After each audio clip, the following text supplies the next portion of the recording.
আসসালামু আলাইকুম। আজ আমরা দেখব কিভাবে আমরা ম্যানুয়ালি cPanel থেকে আমাদের ওয়ার্ডপ্রেসটিকে ইনস্টল করতে পারি এবং আমরা দেখব কিভাবে ডাটাবেস ক্রিয়েট করতে হয়, কিভাবে ইউজার ক্রিয়েট করতে হয় এবং কিভাবে ইউজারকে ডাটাবেসের সাথে কানেক্ট করতে হয় এবং কিভাবে অপটিমাসলি এবং কিভাবে আলটিমেটলি উইদাউট সাবটো ক্লাস আমরা cPanel থেকে ম্যানুয়ালি আমাদের ওয়ার্ডপ্রেসটিকে ইনস্টল করতে পারি। তো প্রথমে আমি দেখিয়ে নিচ্ছি আপনারা কি ধরনের সমস্যায় পড়তে পারেন। আমি আমার সাবটো ক্লাস অ্যাপ ইনস্টলারে যাচ্ছি। এখান থেকে যদি আমি ইনস্টলে ক্লিক করি ওয়ার্ডপ্রেস, তো এখানে আমার একটি বাই ডিফল্ট মেসেজ শো করছে যেটি হচ্ছে WordPress can't be installed in the free version of software class. তো এই হোস্টিংটি আমাকে বর্তমানে ফ্রি ভার্সনটি ওরা ইনস্টল করেছে সফটওয়্যার ক্লাসের, যেটির মাধ্যমে আমি ওয়ার্ডপ্রেস ইনস্টল করতে পারছি না। এটা তাদের টেকনিক্যাল কোনো প্রবলেম হতে পারে। এরকম অন্য কোনো কারণে যদি আপনি সফটওয়্যার ক্লাস দিয়ে ওয়ার্ডপ্রেসটি ইনস্টল করতে না পারেন, তো কিভাবে ম্যানুয়ালি আপনারা এটা ইনস্টল করবেন সেটি আমরা আজ দেখব। তো প্রথমে আমাদেরকে wordpress.org থেকে ওয়ার্ডপ্রেস ফাইলটি ডাউনলোড করতে হবে। আমি লিংকটি আপনাদের ডেসক্রিপশনে দিয়ে দিব। wordpress.org, অথবা আপনারা এটা লিখলেও এটা ডাইরেক্ট এখানে চলে যাবে। তো এখানে প্রথমে বাই ডিফল্ট আমাদেরকে গেট ওয়ার্ডপ্রেস এটিতে ক্লিক করতে হবে। তো তারপরে আপনাদেরকে এখানে লেটেস্ট ভার্সনটি সবসময় শো করবে। তো এখানে জাস্ট ক্লিক করলে এটি অটোমেটিকলি ডাউনলোড হওয়া শুরু করবে। যেহেতু আমার ডাউনলোড করা রয়েছে, আমি এটিকে আপাতত ক্যান্সেল করে দিচ্ছি। তো আমাদের ফার্স্ট স্টেপ শেষ। তো আমাদের সেকেন্ড স্টেপে যেতে হবে, সেটি হচ্ছে আমরা cPanel থেকে আমাদের ফাইল ম্যানেজারে যাব। তো ফাইল ম্যানেজারটা যদি আপনি খুঁজে না পান, এখানে জাস্ট ফাইল লিখলেই চলে আসবে। এটা হচ্ছে ফাইল ম্যানেজার। তো ফাইল ম্যানেজার থেকে আমরা আমাদের মেইন ডোমেইনে এটি ইনস্টল করব। তো এখান থেকে আমরা public.html এই ফাইলটি ওপেন করব। তো এখানে বাই ডিফল্ট একটি মাত্র ফোল্ডার রয়েছে। তো আমরা যদি আমাদের ডোমেইনটি সার্চ করি, আমরা ওই ফোল্ডারটি দেখতে পাবো। এই যে দেখছেন, CGI-bin এটি রয়েছে। তো এই ফোল্ডারটি আমরা এখানে দেখতে পাচ্ছি। তো এখন আমরা এখানে ওয়ার্ডপ্রেসটি ইনস্টল করব। তার জন্য আমরা যে ওয়ার্ডপ্রেসটি ডাউনলোড করেছি, প্রথমে আমি এটিকে এক্সট্রাক্ট করে নিচ্ছি। তারপর আমি ফাইলটি ওপেন করব। ওপেন করার পরে আমি সবগুলো সিলেক্ট করলাম। এখন আমি এটিকে জিপ করব, send to compressed zipped folder. তো আমরা আমাদের ফাইলটি পেয়ে গিয়েছি। আমরা এটা রিনেম করতে পারি আমাদের বোঝার সুবিধার্থে।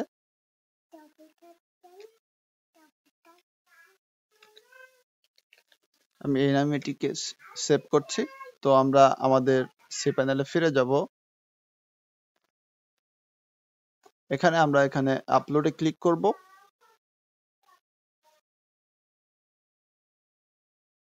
এখন আমরা এখান থেকে সিলেক্ট ফাইলে গিয়ে আমাদের ফাইলটি ধরে দিতে পারি। আমি এখান থেকে ড্রাগ এন্ড ড্রপ করছি।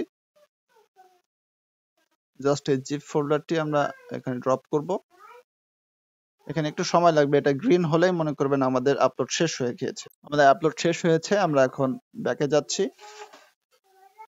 তো আমরা আমাদের জিপ ফোল্ডারটি পেয়ে গেছি। প্রথমে এটি আমরা এক্সট্রাক্ট করব। জাস্ট রাইট ক্লিক করলে এটি অপশনগুলো আসবে, এক্সট্রাক্ট। এখানে আমরা এক্সট্রাক্ট করব।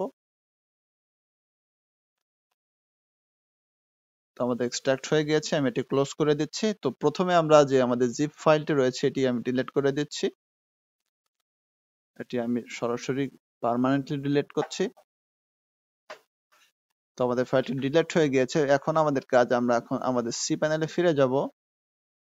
cPanel থেকে আমরা ম্যানেজ মাই ডেটাবেস এটিতে ক্লিক করব। তো এখানে আমাদের প্রথমে একটি ডেটাবেস ক্রিয়েট করতে হবে। বাই ডিফল্ট আমাদের ডোমেইনের নেমটি রয়েছে। তো এখান থেকে আমি একটি নতুন নেম দিচ্ছি। এটা হচ্ছে মেইন। আমি ক্রিয়েট ডেটাবেসে ক্লিক করলাম।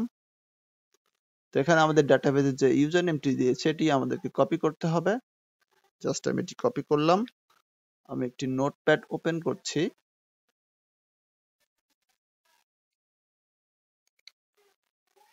এটি হচ্ছে ডেটাবেস নেম।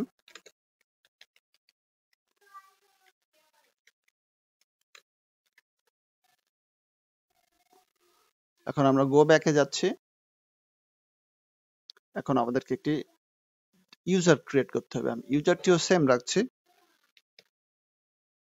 আমাদেরকে একটি পাসওয়ার্ড জেনারেট করতে হবে। আমরা পাসওয়ার্ড জেনারেটর দিয়ে এটি করে নিতে পারি। আমি জাস্ট এটি কপি করব এবং I have copied this password and use password এটিতে ক্লিক করলে অটো জেনারেট হয়ে যাবে। আমি পাসওয়ার্ডটি এখানে সেভ করে রাখছি বোঝার সুবিধার্থে। ডাটাবেস লিখলাম।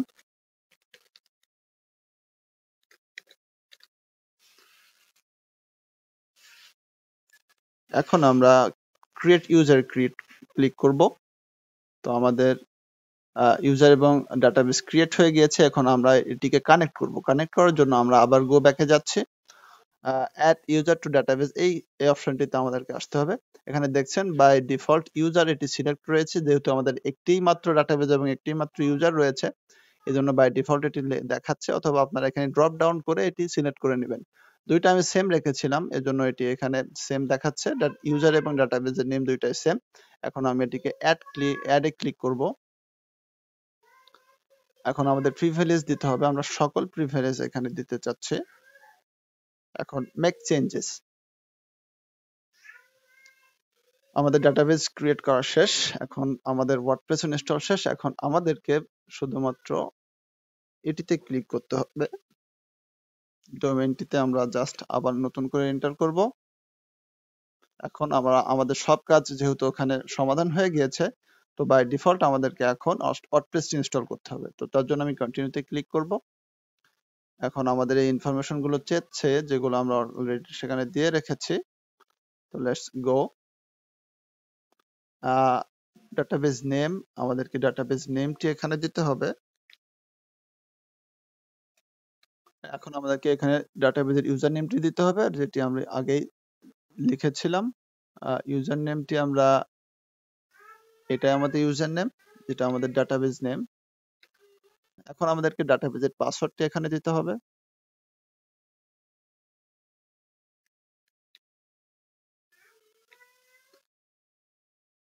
আমি এখানে